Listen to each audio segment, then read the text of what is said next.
السلام علیکم، کیا حال ہے آپ سب کا؟ امید کرتا ہوں سب خیریت سے ہوں گے، ٹھیک ٹھاک ہوں گے۔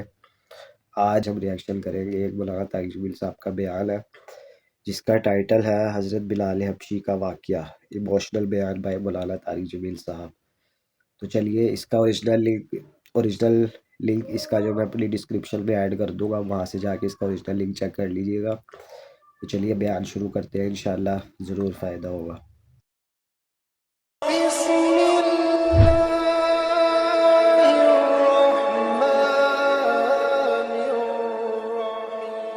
سید ہو کر پیدا ہوں، اہل بیت وہ ہیں جو نبی کے غلام ہوں۔ تو بلال سید بن گیا، ابو لہب پلید بن گیا، مسجد نبوی کا مؤذن بنا۔ ظہر کی نماز 12 ربیع الاول 7 جون 633 عیسوی 11 ہجری، اللہ کے نبی دنیا سے رخصت ہو چکے ہیں، اور ظہر کی نماز کے لیے بلال چھت پہ چڑھے۔ جب کہا اشہد ان محمد تو روتے روتے روتے آواز بند ہو گئی اور اذان پوری نہ کر سکے، اور دھڑے مار کے رونے لگے، سارے مدینے والے رونے لگے۔ تو آپ اتر گئے اور کہا میں آج کے بعد قسم کھاتا ہوں کہ آج کے بعد میں اذان نہ دوں گا۔ اور پھر اللہ کے نبی کے تدفین کے بعد ابو بکر صدیق سے اجازت لے کر جہاد میں ملک شام چلے گئے۔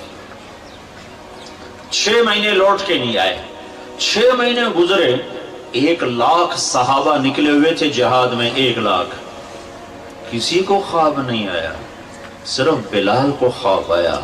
بلال، اللہ کے حبیب خواب میں، بلال یہ کیا بے وفائی، میرے شہر آنا ہی چھوڑ دیا۔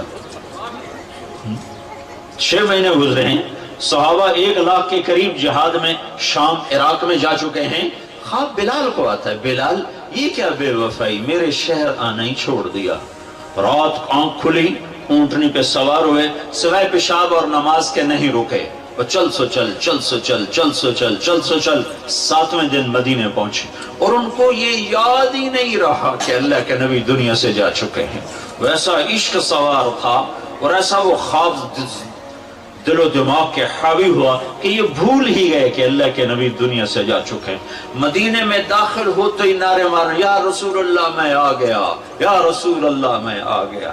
جب حجرہ مبارک پر پہنچے تو پھر یاد آیا، او ہو تو جدائیاں ہیں، جدائیاں ہیں۔ پھر بے قرار ہو کر اندر حجرے میں آئے اور چیخنے گئے، یا رسول اللہ میں تو آ گیا، آپ کہاں ہیں، میں تو آ گیا، آپ کہاں ہیں۔ اور قبر پر گرے اور قبر سے چمٹ کر روتے روتے روتے روتے غشی کی کیفیت طاری ہو گئی۔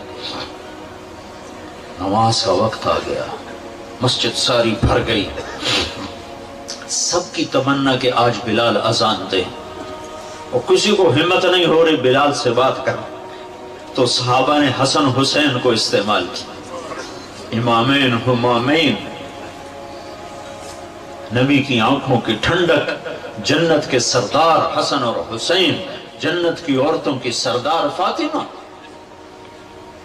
علی تجھے پتا ہے تیرا گھر کہاں ہے جنت میں؟ کہا جی نہیں۔ کہا جنت میں تیرا گھر میرے گھر کے سامنے ہے۔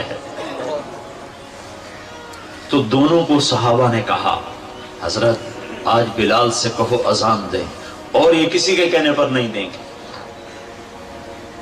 حسین 6 سال کے، حسن 7 سال کے، یہ دونوں معصوم بچے آئے اور حضرت بلال کے سامنے کھڑے ہو گئے، کہنے کے چچا ایک درخواست کر، کہ میرے بچوں میری تو جان قربان ہے، کیا حکم ہے؟ درخواست نہ کو، حکم کو۔ کہ جیسے ہمارے نانا کے لیے اذان آج ہمارے لیے تھے۔ تو بلال رضی اللہ عنہ پھوٹ پھوٹ کے رونے لگے، کہنے کہ میں نے قسم کھائی تھی کہ میں اذان نہیں دوں گا، لیکن میں تمہاری خاطر تو جان بھی قربان ہے، قسم تو چھوٹی سی چیز ہے، میں قسم کا کفارہ دوں گا۔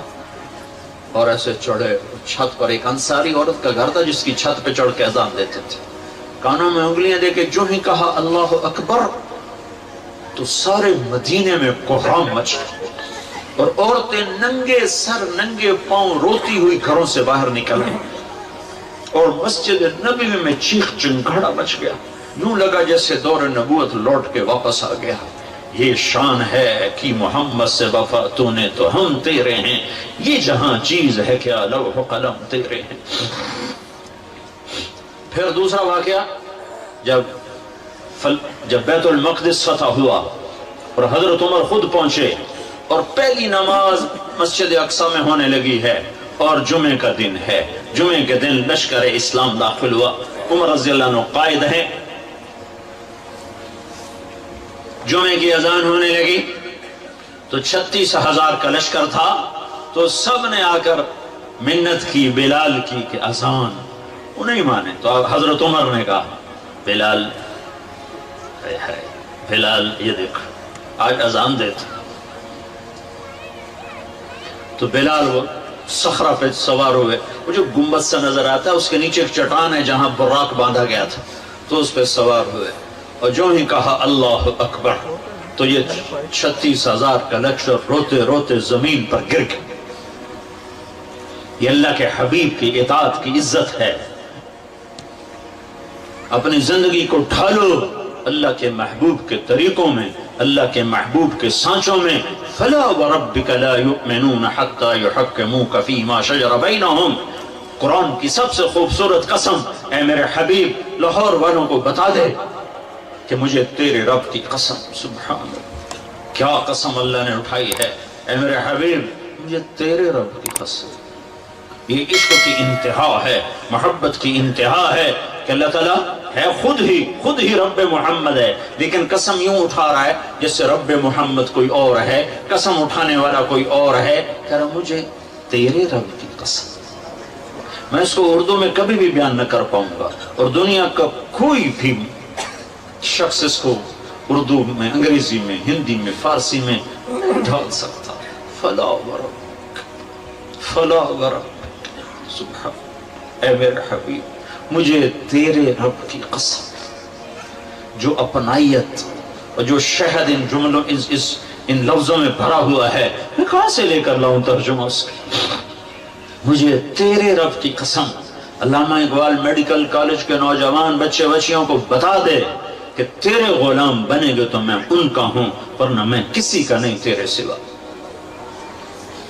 تو اللہ کو اپناؤ، اللہ کو اپناؤ، غلامی مصطفیٰ کے ساتھ، غلامی رسول کے ساتھ، غلام محمد بن کے چلو، غلام رسول بن کے چلو، غلام نبی بن کے چلو، اللہ کے حبیب کے طریقوں میں ڈھل کے چلو، سیکھ کے چلو۔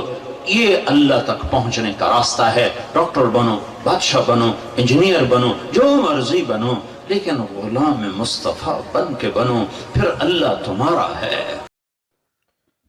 تو میرے بھائی دوستو یہ تھا، بیان تو کافی لمبا ہے، باقی انشاءاللہ اس کا دوسرا پارٹ میں کل انشاءاللہ ریئیکشن کروں گا۔